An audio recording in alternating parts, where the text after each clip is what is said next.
18. 꽁, 모. 깨달음이란 무엇입니까? 깨달음의 목적은 무엇이며 우리는 어떻게 하여야 합니까? 수행의 방법은 이야기를 많이 들었습니다. 우리의 마음가짐이 가장 중요한 것 같습니다. 범원의 말이다. 근본적으로 나를 버려야 한다. 무엇이든지 경험하고 느끼고 생각하는 자는 내가 아니다. 어떻게 나일 수 있는가? 경험하고 느끼고 생각하는 자를 바라보는 자가 나이다.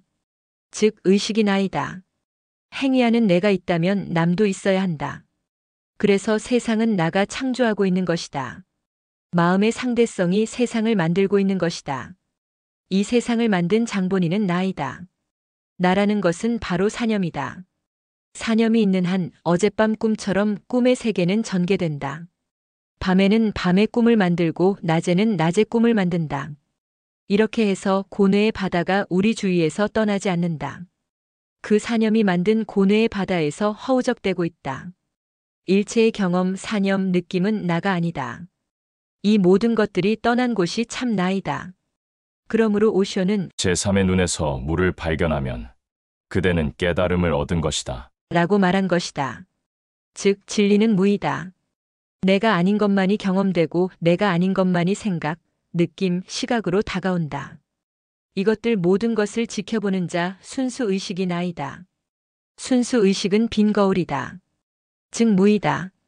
고뇌도 사념도 죽음, 삶도 무이고 여기에 도달하는 길은 관념적으로 무가 아니다. 그것은 또 하나의 사념이다. 그러므로 제3의 눈을 통해서 무를 발견하면 깨달음을 얻는다라고 말하고 있는 것이다. 제3의 눈이 개안되면 무가 잡힌다. 무가 잡힌다는 말은 하늘을 가리고 있는 구름이 없어진다는 말이다. 제3의 눈이 개안되면 사념의 구름은 솟아되고 마는 것이다. 자기가 육체라고 생각하면 일체가 의문투성이이고 고뇌와 절망, 걱정으로 하루도 불안, 초조하지 않는 날이 없다. 자기가 신성이고 처음부터 부처이고 이 우주의 창조자라고 자각하면 모든 의문이 풀어진다. 자기가 신성이라는 확신은 제3의 눈이 활성화될 때 일어난다. 어떠한 사건, 범죄, 뉴스, 돌 하나, 개미 한 마리도 내 의식을 피해서는 존재할 수 없는 것이다. 별나라 저편에 사람이 있다는 것을 영원히 나의 의식이 모른다면 그것은 없는 것이다. 나를 나쁘게 아는 사람, 좋게 아는 사람, 그 모두가 나의 의식 속에서의 이야기이다. 내가 완전히 의식에서 지워버릴 수 있다면 그는 오늘 이 순간부터 없는 것이고 예수도 부처도 의식하는 내가 없으면 없는 것이다. 내 몸도 나의 의식 안에서 하나의 대상으로 의식되기 때문에 존재하는 것이다.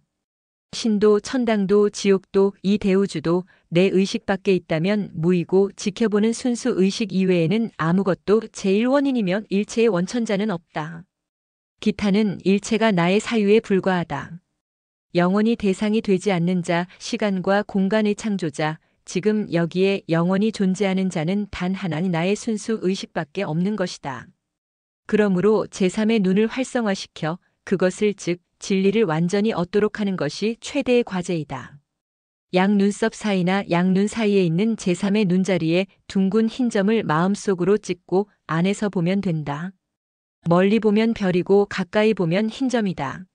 모든 사념도 흰 점으로 귀일시키고 호흡도 쿰바카도 흰 점에서 하고 어떠한 느낌이나 아픔도 흰 점으로 귀일시킨다. 잠을 잘 때도 흰 점을 자각하면서 자고 어떠한 일을 할 때도 아플 때나 괴로울 때도 흰 점으로 귀일시킨다. 자기 자신까지도 흰 별 안에 사라져버리고 이 세상에 남는 것은 흰 점 하나뿐이다. 그것이 우주의 중심이다. 그렇게 하면 일체의 상이 없어지겠군요. 그러나 좋고 기쁠 때는 어떻게 합니까? 또는 합리적인 사념, 긍정적인 사고는 어떻게 합니까? 지성의 물음이다. 좋은 일, 긍정적인 생각, 기쁜 일, 아름다운 것, 좋아하는 영상 등도 나쁜 것과 마찬가지로 흰 점으로 귀일시켜야 한다. 오직 남는 것은 흰 점뿐이다. 흰 점을 보니까 좋다는 생각도 흰 점으로 귀일시켜야 한다. 이렇게 되었을 때 우주의 중심에 선 것이다. 큰 일을 당했을 때 또는 죽느냐, 사느냐의 위기에 처했을 때, 걱정거리가 홍수처럼 감당 못하게 올 때, 몸이 많이 아플 때 등은 그렇게 한가하고 안이하게 대처해서 되겠습니까? 성애의 물음이다. 그 물음에 오쇼가 이야기하는 일화 하나를 소개해 보겠다. 니나카와 선사가 임종하기 직전에 이큐 선사가 그를 방문했다. 그리고는 이렇게 슬쩍 물어보았다. 내가 길을 안내해 드리리까? 니나카와가 조용히 대답했다. 홀로 왔다 홀로 가는 인생인데 무슨 도움이 되겠소? 이큐가 그 말을 받아 바로 일갈하였다. 진정으로 오고 감이 있다면 선사께서 오고 감을 내놔 보시오. 공연히 사람들을 미혹시키지 말고 오고 감이 없는 길을 열어 보이시오. 이큐는 이렇게 말하면서 아주 명확한 길을 제시하였다. 그러나 니나카와는 빙긋이 미소를 지으며 고개를 끄덕였다. 그리고는 숨을 거두었다. 멋진 이야기다. 이 일화에 대해 몇 가지 이해해 두어야 할 것이 있다. 첫째, 진리를 찾는 자에게는 죽음조차도 하나의 기회라는 것이다. 그러나 찾지 않는 자에게는 삶조차도 배움의 기회가 되지 않는다. 사람들은 정말 아무것도 배우지 않고 삶을 소비하고 있다. 그들은 삶을 마치 거리를 지나는 행인처럼 살아가고 있으며 그들은 완전히 취해서 자신이 무엇을 하는지, 왜 그렇게 하는지, 어디서 왔다가 어디로 가는지도 모른다. 그들은 마치 물결치는 대로 떠내려가는 나무 토막과 같다. 그들의 삶은 우연의 연속인 바. 기억해두라. 이 우연이란 말을. 수백만이나 되는 사람들이 그저 우연의 삶을 살아가고 있다. 만일 그대의 삶을 우연에서 필연적인 삶으로 바꾸지 않는다면 그런 삶을 변화시킬 도리가 없다. 이것이 구도자가 해야 할 모든 것이다. 즉, 우연을 필연으로 바꾸고자 하며 무의식적인 삶을 의식적인 삶으로 바꾸고자 하는 깨어나려는 노력 말이다. 그리하여 삶뿐만 아니라 죽음조차도 탐구요 화두가 되는 것이다. 그때는 매 순간 모든 상황이 진리의 선물로 다가온다. 그렇다. 고통조차도 신이 주는 선물이다. 그러나 배우려 하지 않고 선물을 받을 줄 모르는 사람에게는 축복조차도 선물이 되지 못한다. 그대들은 그저 로봇처럼 살아간다. 이 세상에 자기의 죽음보다 결정적인 수행의 기회가 또 있겠는가? 큰 일을 당하고 위기에 처했을 때, 몸이 아플 때, 또는 죽음에 임했을 때, 그때가 가장 수행의 중요한 기회이다. 오쇼가 말한 바와 같이 우연을 필연으로 무의식을 의식적인 삶으로 바꾸는 중요한 기회가 되어야 한다. 의식적인 삶, 이것이 수행의 전부이다. 이 인생의 가장 어려운 때에 의식의 원천인 제3의 눈에 집중할 수 있겠는가? 초롱초롱 깨어서 제3의 눈에 의식을 모으고 죽음을 객관해서 지켜볼 수 있겠는가? 깨어서 죽을 수 있겠는가? 의식적으로 죽는다는 것은 모든 수행자들의 지고의 바램이다. 이것을 이룩할 수 있는 힘은 삶에 불어오는 모든 역경, 위기, 병고, 그때에 의식적으로 깨어 있어야만 그 기초가 확립되는 것이다. 제3의 눈에 집중한 채 죽음을 맞이하면 바로 광명의 원천으로 회귀한다.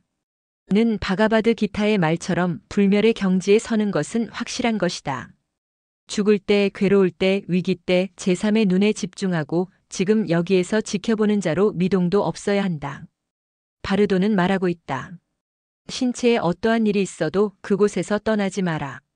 그곳, 우주의 중심, 그대 자신의 중심은 제3의 눈인 것이다. 죽음의 신비, 유족들의 오열, 죽음을 맞이하는 자신의 상념, 다른 사람들의 표정 일체를 제3의 눈에 귀일시킨다. 한 점의 사념도 두려움도 없이 빛의 원천으로 여행을 떠나야 한다. 여행이라면 먼 거리처럼 생각되나 이큐 선사의 말처럼 가고 오고가 없는 지금 여기 제3의 눈이 전부인 것이다. 제3의 눈에서 공, 무를 발견하면 다시 이 세상에 나올 필요가 없다. 이곳과 저곳, 지금 여기와 피안, 삼사라와 열반 모두가 공, 무의 현현이다. 바로 나 자신이 공, 무이다. 이 우주의 의식의 원천은 제3의 눈이요. 제3의 눈은 바로 공, 무이고 공, 무에서 순수 의식은 작동되는 것이다. 오쇼는 말하고 있다. 그대들이 사는 건 삶조차도 아니다. 결코 삶이 될 수 없다. 그대들에게 빛이 없는데 어떻게 삶이 될 수 있는가?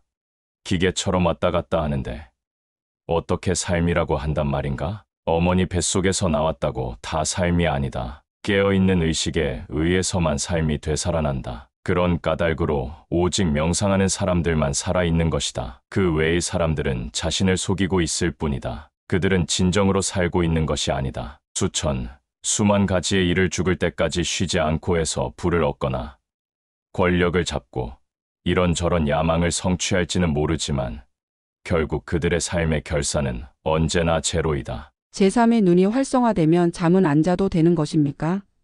순녀의 물음이다. 남이 보면은 깊이 자는 것 같다. 그러나 자신은 깨어있는 의식으로 제3의 눈을 보고 있고 아침에 일어나면 이 세상 어떤 잠보다 깊은 잠을 자고 일어난 사람처럼 피로감이 완전히 가신 새벽을 맞는다. 제3의 눈이 하늘에 떠 있고 내 양눈 사이 중간에 있다. 허공에는 새벽별이 황금의 오라를 두르고 떠 있다. 이 샛별에 완전히 몰입하면 긴 밤이 순간처럼 된다. 시간은 없다. 자기 사념의 창작물이다. 나를 버려라. 그곳에 길이 있다. 고하는데 어떻게 나를 버립니까? 조금만 다쳐도 아프고 감기만 들어도 견딜 수가 없는데 어떻게 나를 버릴 수 있습니까? 나를 버릴 수 있는 묘법이 있는지요? 묘화의 물음이다. 산골짜기에 있으면 가까운 앞산, 뒷산, 계곡물밖에 안 보인다. 그러나 산으로 올라감에 따라 점점 시야가 넓어지고 높은 산꼭대기에 서면 산골짝 위에서는 상상도 할 수 없었던 광대한 시야가 앞뒤로 전개된다. 비행기를 타면 한 도시가 손바닥 보듯이 보이고 우주선을 타고 지구를 보면 지구는 또 하나의 달처럼 보인다. 그대의 시야가 문제이고 의식의 확장이 문제이다. 개구리는 작은 방죽이 지구보다도 넓고 우주보다도 넓게 보일 것이다. 그대의 의식이 얼마나 확장되었는가가 문제일 것이다. 부처나 예수, 오쇼 등은 자기들만 깨달았으면 되었지 왜 8만 4천 대장경을 만들어서 전 인류를 제도하려고 했는가? 그렇게 하면 부처의 몸에 무슨 이익이 있다고 그렇게 했는가? 오쇼는 왜 자기의 전 생애를 인류의 제도와 구원에 바쳤는가? 650권의 책을 만들고 자신은 미국의 권력기관에 잡혀 12개의 감옥에서 방사능을 주입당하고 전 세계 20여 개국에서 출입 금지를 당하고 마침내 주입된 방사능으로 세상을 마쳤지 않는가? 예수는 유태의 율법을 지키고 가만히 있으면 되었지 왜 바른 소리를 하다가 십자가 상에서 죽어야 했는가? 자신은 전 인류, 전 우주의 바다에 떠있는 한편의 파도임을 깨달은 것이다. 즉 의식의 확장이고 육체적 자아는 파도이며 바다의 일부이다. 자아, 공과 무의 바다에 떠있는 파도이다. 공, 무는 상이 아니라 단지 없음이다. 이 없음이 진화임을 깨달으면 자기는 죽을 수도 없고 죽일 수도 없다. 없음을 어떻게 죽이는가? 그것은 영원 무한이다. 그것은 시간도 없고 공간도 없다. 항상 지금 여기이다. 모든 현상 세계, 현상 우주는 공, 무의 무한대해에 일어나는 포말들이다. 오쇼는 자아의식의 확장이 얼마나 어려운 것인가를 이야기하고 있다.